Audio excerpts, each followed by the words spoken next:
Now, the second principle, and this one is the most important, you have to have this one or nothing else works. In the next couple of short minutes, I'm going to show you two principles that if you follow them correctly, you should have no problem getting anything or anyone that you want. But you have to follow both of these things closely.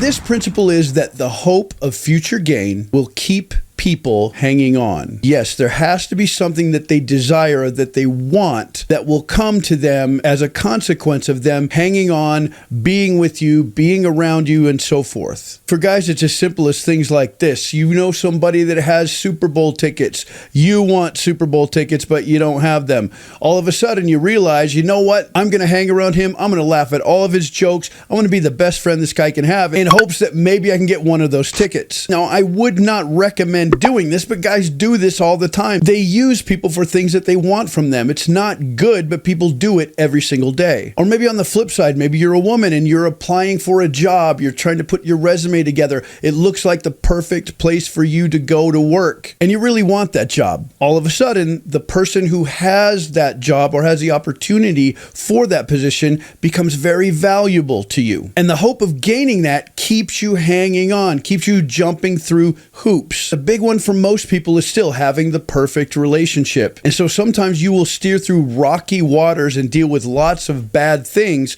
in hopes of getting to that good ending. So you keep hanging on. So remember, the hope of future gain will keep people hanging on. Now, the second principle, and this one is the most important, you have to have this one or nothing else works. And this basic principle is the one who is desired is the one who has what the other one wants. That's right. If you want to be the one who is desired, you need to have what the other person wants. This could be the way you look. This could be your income. This could be the place that you live. It could be the home that you live in. It could be the job that you have. It can be a million things. Men generally are thinking short term. Women, on the other hand, think long term. So the big thing for them is generally commitment in a relationship. The proposal is important. And many women want to get the ring, they want to get the commitment, and they want that perfect relationship with the perfect guy. If you're not the right guy, she's not going to want that from you. For men, it's relatively simple. It's almost always physical.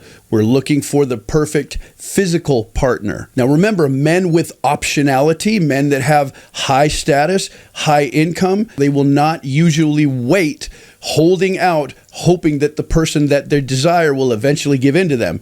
They'll just simply see 1, 2, or 10 other people while you're making up your mind. But if it's a man of lesser status, lesser income, lesser influence, they will usually wait and they will usually put up with a lot in hopes of getting that physical payoff. But remember the principle. The one who is desired is the one who has what the other one wants. So with women, they are the gatekeepers of sexual activity. For men, generally the gatekeepers of relationships. So when you have what the other person wants, you are in a powerful position. And this coincides with the first principle, that the hope of future gain will keep people hanging on. So folks, if you get these two principles in order and you actually work them correctly, you can get just about anything or anyone that you want. Remember, the caveat is if you're not someone or something that someone desires, then this isn't going to help you. And if you're still here, do me a favor, click on one of these other videos. I'll be back in the next one very soon. See you then.